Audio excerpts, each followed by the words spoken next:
नमस्कार, मैं हूं हरेंद्र कुमार सिंह आज़ाद। टोटली बिहारी में एक बार फिर स्वागत है आप लोगों का। हमेशा की तरह अलग अलग क्षेत्रों से आए हुए व्यक्तियों से हमारी मुलाकात होती है। उनके जीवन संघर्षों के बारे में, उनके सफलताओं के बारे में हम जानकारी लेते हैं और उनसे कुछ सीखने की कोशिश करते हैं और अपने दर्शकों को भी उनके अनुभवों से अवगत कराने की कोशिश करते हैं। इसी सिलसिले में मुंबई के जाने माने फिल्मकार, कैमरामैन, राइटर और निर्देशक आर प्रिंस से आपकी मुलाकात करा रहे हैं, जिन्होंने सैकड़ों फिल्मों में छायांकन किया है। बहुत ही शानदार कैमरामैन हैं और कई हिट फिल्में इनके नाम जुड़ी हुई हैं और इंडस्ट्री का कोई भी आर्टिस्ट ऐसा नहीं है जो भोजपुरी इंडस्ट्री में काम किया हो, जो नायक हो, जिनके साथ इन्होंने कैमरा नहीं किया। तो आइए इनसे मुलाकात करते हैं और इनके जीवन के बारे में हम जानना चाहते हैं और इनसे कुछ अनुभव प्राप्त कर और लोगों को क्या फ़ायदा हो सकता है ये कोशिश करते हैं जानने की। नमस्कार। सबसे पहले तो आपके चैनल और आपको बधाई कि आपका चैनल काफ़ी तरक्की कर रहा है और इसका व्यूअरशिप काफ़ी बढ़ रहा है, तो इसके लिए आपको शुभकामनाएं कि ऐसे ही दिन दूनी रात चौगुनी है आपका चैनल सफलता मिलते रहे। बहुत बहुत धन्यवाद आपका प्रिंस भाई। ये हमारा सौभाग्य है कि आप आज पटना में हैं और आप बिहार के रहने वाले हैं। टोटली बिहारी हैं आप और अपना झंडा बुलंद आपने किया मुंबई, महाराष्ट्र में जा कर के और शानदार काम करते हुए वर्षों से लगातार आप शानदार काम कर रहे हैं। मैं भी इसका साक्षी हूँ कहीं ना कहीं से, लेकिन चूँकि आप मुंबई में हैं, हम पटना में हैं, तो ज़्यादा आप बताएंगे अपने विषय में और मुंबई के कार्यक्षेत्र के बारे में, जो आपका कार्यक्षेत्र है, कि कैसे आप वहाँ संघर्ष किए, कैसे सफलता पाए और कैसे लोग वहाँ जा कर के अपने आप को सर्वाइव करें और इस क्षेत्र में अपने आप को स्थापित करें। जी, मेरा करियर का शुरुआत 93-94 में हुआ और मुझे फ़ोटोग्राफ़ी का काफ़ी शौक़ था बचपन से ही। मैं स्टिल फ़ोटोग्राफ़ी करता था। फिर शुरू के दिनों में यहाँ प्रकाश झा जी आए थे, उनके साथ जुड़ा रहा और 95 में मैं मुंबई चला गया। वहाँ असिस्ट किया मैंने 3-4 साल और वो उस दौरान तो काफ़ी स्ट्रगल था। इतना चैनल नहीं हुआ करते थे उस समय, केवल फिल्में थी और एक दूरदर्शन, GTV, इसके लिए सीरियल्स बनते थे। तो उन दिनों हम लोग सब काफ़ी स्ट्रगल था, लड़के ज़्यादा थे, काम कम था। 99 में मैं इंडिपेंडेंट कैमरामैन बना। तब से आज तक पीछे मुड़ के नहीं देखा, कंटिन्यू काम चल रहा है। काफ़ी सीरियल्स किए, डेली सोप किया, फिल्में की, Hindi film, Punjabi film, Marathi film और पिछले 7-8 साल में मैंने भोजपुरी करीब 90-95 फिल्में की है। अच्छा, इस दरमियान आपने शुरुआत जो की, वो शुरुआत सीरियल से थी या फिल्म से थी? ये कैसे शुरुआत हुई आपकी और कैसे आपने अनुभव? मुंबई में शुरुआत तो मेरी फिल्म से हुई। मैं असिस्टेंट एक जगह अप्रेंटिस में लगा। साउथ के कैमरामैन थे लक्ष्मी नारायण जी। वहाँ पे मैं 2-4 फिल्में किया उनके साथ, चौथा पाँचवा असिस्टेंट हुआ करता था। धीरे धीरे फोकस सीखा, मैं लाइटिंग सीखा उनके पास। उसके बाद उनके कुछ एसोसिएट वगैरह थे, वो सीरियल करने लगे, तो वो बोले कि चलो सीरियल करते हैं, डेली सोप। क्योंकि फिल्म में 5 दिन शूटिंग होती थी, 20 दिन बैठते थे हम लोग घर में। डेली सोप का उसी दौरान शुरुआत हुआ। तो 1-2 मेरे जो सीनियर थे उनको डेली सोप मिला, तो वो कन्विंस किया, अरे चलो मेरे साथ डेली सोप करो, महीने में 25 दिन शूटिंग है, 30 दिन शूटिंग है। पैसे की दिक्कत थी क्योंकि हम लोग बिहार से गए थे। काम के साथ साथ सीखने के अलावा आपको वहाँ पे सर्वाइव भी करना है, तो फिर हम लोग सीरियल में आ गए। फिर 25 दिन, 30 दिन, महीने की शूटिंग होने लगी। फिर 99 में आपका सहारा चैनल लॉन्च हुआ। अनुपम खेर की कंपनी में मैं एज ए असिस्टेंट काम करता था वहाँ पे। तो जब उनको पहला डेली सोप मिला, रेत का दरिया, जो सहारा चैनल का फर्स्ट डेली सोप, हाँ, तो उसमें मुझे इंडिपेंडेंट ब्रेक मिल गया, अनुपम जी ने दिया। तो वो करीब 2-2.5 साल चला। उसमें मेरा हाथ भी साफ हो गया और लोगों की तारीफ, एप्रिसिएशन भी मिला कि अच्छा काम करते हो। फिर बालाजी में रहा मैं 3-4 साल, वहाँ की उनकी सास भी कभी बहू थी। मनीष गोस्वामी मनोज कुमार जी के भतीजा हैं, उनकी कंपनी थी सिद्धांत सिनेविजन। उन दिनों इंडिया के नंबर 1 कंपनी थी, बालाजी के बाद वही कंपनी थी। तो ये 2-3 कंपनियां, अनुपम खेर, सिद्धांत सिनेविजन, बालाजी, ये सारी कंपनियों का मैं DOP बना। वो लेकिन उन दिनों इतना हार्ड वर्क था कि 60 घंटे 70 घंटे हम लोग कंटिन्यू शूट करते थे।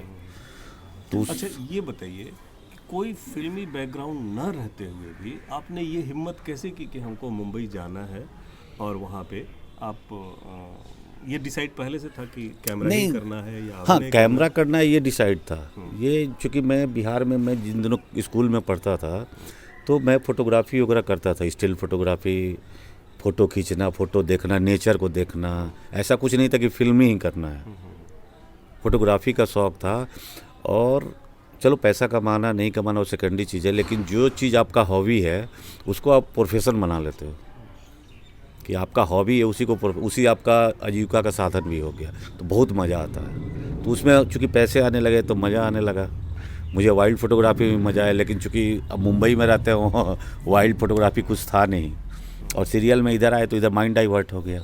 प्रिंस जी, मैं आपसे ये जानना चाहता हूँ कि अलग अलग अभिनेताओं के साथ आपने फिल्मों में काम किया है जो मेन एक्सट्रीम भोजपुरी के थे, जैसे निरहुआ, दिनेश लाल निरहुआ हैं, रवि किशन जी हैं, मनोज तिवारी जी हैं, खेसारी हैं, पवन सिंह खेसारी हैं, लाल विनय आनंद हैं। यादव हैं, विनय आनंद हैं, पवन सिंह हैं, जैसा कि आपने बताया।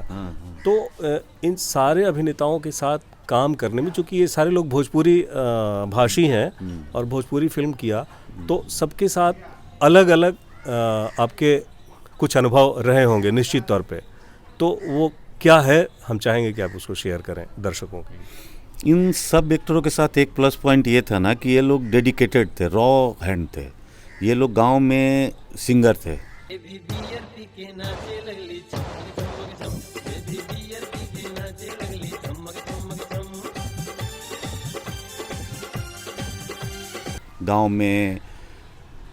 गांव के फंक्शन में गाना गाते थे, लोकल लेवल पे ऑडियो निकालते थे। फिर इन्हें मौका मिला हीरो बनने का, क्योंकि इनका बैकग्राउंड था, इनका व्यूअरशिप था। तो एक दो प्रोड्यूसर ने हिम्मत किया कि अगर इसका इतना व्यूअरशिप है, मैं इसको लेकर के फिल्म बनाऊंगा तो अच्छी चलेगी, मेरा इतना पब्लिक इसको देखेगा। तो ये लोग जब शुरू में सबकी ऑलमोस्ट पहली नहीं तो दूसरी फिल्म नहीं तो तीसरी फिल्म तो ज़रूर किया हूँ, ये जितने स्टार हैं।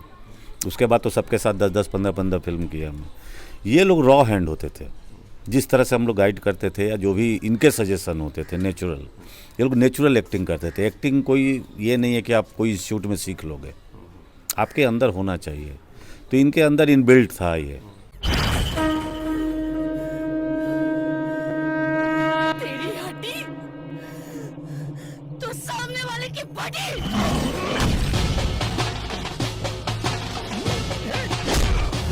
ये लोग गांव से आए थे, रॉ हैंड थे।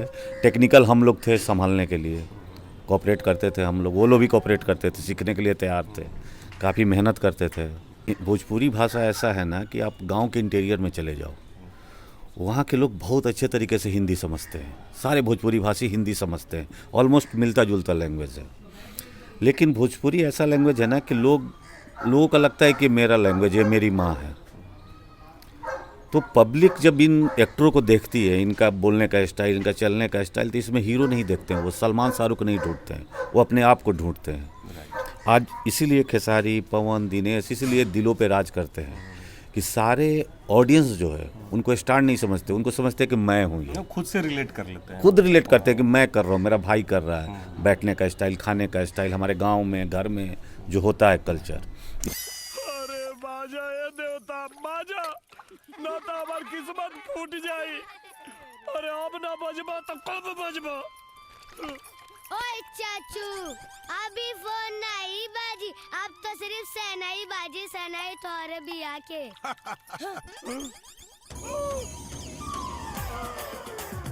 लो चला मैं अपने बेटे के लेके बारात, लो चला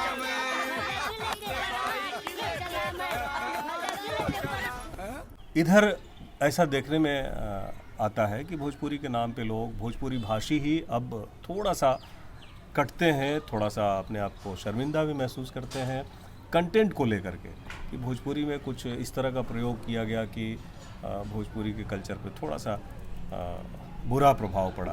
तो ऐसा क्यों? देखिए क्या है, बुरा प्रभाव होता क्या है ना कि हमारा जो कल्चर है, बुरा हो अच्छा, वो मेरा कल्चर है।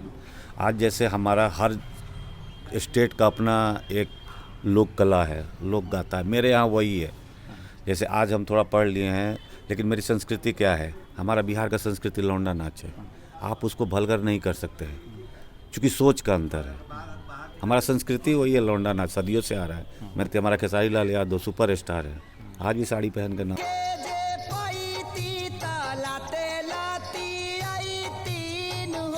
सखी हो बाबारी पकड़ी के झूलाई तिया चुरुकी उखाड़ी लेती हो। हम लोग भोजपुरी फिल्म भी ऐसे बनाते हैं कि नेशनल अवार्ड लेवल का है। हमारे पास भी ऐसे ऐसे, हमें नहीं कह रहा हूँ कि सब फिल्में बनती है, लेकिन अगर 100 फिल्में बन रही है तो 10 फिल्म ऐसे बनती है कि आप किसी को भी दिखा सकते हो कि ये भोजपुरी इंडस्ट्री है। और मैं करता हूँ, मेरे ऐसे और भी 10-20 लोग हैं, अच्छे लोग हैं जो इस तरह के काम करते हैं। अच्छा, मैं ये जानना चाहता हूँ अपने दर्शकों के लिए कि अभी जो का दौर है कई महीनों का, मैं गिनती नहीं बता रहा हूँ कि कितने महीनों का, गिनने वाले गिन लेंगे, लेकिन इस साल 2020 में जो हालात रहे हैं मुंबई फिल्म इंडस्ट्री के लॉकडाउन के बाद, वो बहुत अच्छे नहीं रहे। वो रिपोर्ट्स आते रहे न्यूज़ चैनल्स के माध्यम से, लोगों के माध्यम से, मित्रों के माध्यम से, वो बहुत ही ख़राब हालात थे। अब चूँकि काम शुरू हो रहा है, धीरे धीरे जो है खुल रहा है, लोग काम कर रहे हैं, तो ऐसे में अगर नई पीढ़ी यहाँ से वहाँ जाना चाहे तो अभी उसको किस तरह का संघर्ष करना पड़ेगा, कैसे वो अपनी जगह बना पाएगी? देखिए, आप अगर काम करना चाहते हो तो जगह कहीं भी बन जाएगा। मैं बताया ना कि हम लोग जब गए थे यहाँ से करीब 20-25 लड़के पटना शहर से, उस समय कुछ नहीं था। फिल्में गिनी चुनी बनती थी हिंदी में, सीरियल के नाम पे दूरदर्शन का 1-2 सीरियल बनता था, जी टीवी नया नया लॉन्च हुआ था। काम इतना कम था लेकिन डेडिकेटेड थे। अभी तो इतना वास्ट इंडस्ट्री हो गया है, इतने चैनल खुल गए हैं, आजकल OTT प्लेटफॉर्म खुल गए हैं, काम बहुत है, लेकिन आपको ट्रेंड होके जाना है। आप ये मत समझो कि मैं सुंदर हूँ, स्मार्ट हूँ तो जाऊँगा बॉम्बे में हीरो बन जाऊँगा। आपको होमवर्क करके जाना है, क्योंकि आजकल ये इंडस्ट्री क्वालिफाइड हो गई है। वो किस्से कहानियों में रह गए हैं कि वो कंडक्टर था तो सुपरस्टार बन गया, और वो ऐसे था, तो वो 100 में 1-2 अपवाद हो सकता है। तो मेरा ये कहना है कि बिहार जैसे बैकग्राउंड से अभी क्योंकि यहाँ उस तरह से कोई इंफ्रास्ट्रक्चर जो है डेवलप नहीं हुआ है, बिहार में बहुत सारी संभावनाएं हैं, सरकार भी बहुत बात करती है इस पर करने के लिए, कोशिश भी करती है, लेकिन वो कोशिश बहुत ज़्यादा कारगर दिखता नहीं है। तो आपको क्या लगता है कि लड़के यहाँ से कैसे सीखेंगे, उनके लिए क्या होना चाहिए यहाँ पर? नहीं, देखो, फर्स्ट एजुकेशन तो होना ज़रूरी है। अगर आप एजुकेटेड हो तो किसी भी फील्ड में काम कर सकते हो। मैं इसीलिए ये बात कह रहा था कि आपने कहा कि इंडस्ट्री एजुकेटेड हो गई है, हाँ। तो इसलिए मैं कह रहा था कि यहाँ तो इस तरह की कोई संभावना नहीं है। तो वहाँ उसके बाद आप जिस फील्ड में जाना चाहते हो, अगर आप क्वालिफाइड हो, आप ग्रेजुएट हो, एक्चुअल ग्रेजुएट हो, पढ़े लिखे हो, सेंसेबल हो, तो आपको सीखना पड़ेगा वहाँ जा कर के। आप जा कर के जिस डिपार्टमेंट में काम करना, आपको एक्टिंग करना है, आपको एडिटिंग करना, आपको साउंड करना, आपको कैमरा करना, आपको मेकअप करना है, तो आपको जा कर के वहाँ ट्रेंड होना पड़ेगा। वहाँ इंस्टीट्यूट है बहुत सारे, आप किसी को असिस्ट करो जा कर के। काम की कोई कमी नहीं है वहाँ पे। अगर आप सही तरीके से सीखते हो, सही गुरु के पास जाते हो, तो आप बहुत जल्दी सीख लोगे। यहाँ कोई मायने नहीं, आप 1 साल में भी सीखोगे। और फिल्म इंडस्ट्री ऐसे है कि 80-80 साल तक लोग नहीं सीखते, असिस्टेंट के असिस्टेंट रहते हैं, क्योंकि उनका डेडिकेशन नहीं है उस तरह से। उनको 1000 रुपया 1500 रुपया मिल रहा है, उसमें खुश है। लेकिन आप फोकस्ड हो कि मुझे बनना है, कैमरामैन बनना है, मुझे डायरेक्टर बनना है, तो आप अगर सच्चे लगन से, अगर ईमानदारी से जुटे रहोगे, तो वहाँ पे सफलता सबको मिलती है। मैंने देखा है, जो सही दिशा मेहनत करते हैं। मुंबई एक ऐसा शहर है फिल्म इंडस्ट्री के लिए जहाँ सबको सफलता मिलती है, काम में मिलती है और मौका भी मिलता है। हाँ, मौका मिलता है। आपको अपना फोकस क्लियर रखना पड़ेगा कि मुझे क्या करना है। मैं ये भी करूँगा, वो भी करूँगा, वो भी करूँगा। ठीक है, आप जब बन जाना तब करना। पहले एक चीज़ का फोकस रखो कि मुझे एक्टर बनना है, तो एक्टर में ही उसमें कष्ट आएगा, आपको व्यवधान आएगा, आपको दिक्कत होगा, आपको ऐसा लगेगा कि हमसे नहीं हो पाएगा। ऐसे हज़ारों बार आपके सामने प्रश्न आएंगे कि ये बहुत टफ है, हमसे नहीं होगा। लेकिन आपको ये सोच लो कि जीना यहाँ, मरना यहाँ, इसके सिवा जाना कहाँ। ये अगर आपके अंदर है विल पावर, तो 100% सफलता मिलेगी, ये गारंटी है। अच्छा, मैं जानना चाहता हूँ आपकी बहुत सारी जो हाल के दिनों में हिट फिल्में आई हैं जिसमें आपने कैमरा किया है, छायांकन किया है, और बहुत सारी फिल्मों के लिए आपको पुरस्कृत भी किया गया है, ऐसी जानकारी हमें है, तो आप बताएंगे? जी। पिछले 5 साल से कंटिन्यू मुझे बेस्ट डीओपी का अवार्ड मिल रहा है और ये मेरा सौभाग्य है कि मैं अपने लैंग्वेज में जो मेरा मदर टंग है इतना सम्मान मिलता है तो अच्छा लगता है। लास्ट ईयर मेरा संघर्ष सुपर हिट हुई थी केसारी की फिल्म, उसके पहले पवन सिंह की प्रतिज्ञा 1, 2 काफ़ी अच्छा रिस्पांस था। उसके पहले 1 साल पहले हम में हिंदुस्तानी खेसारी की ही फिल्म थी, उसके लिए बेस्ट डीओपी का अवार्ड मिला।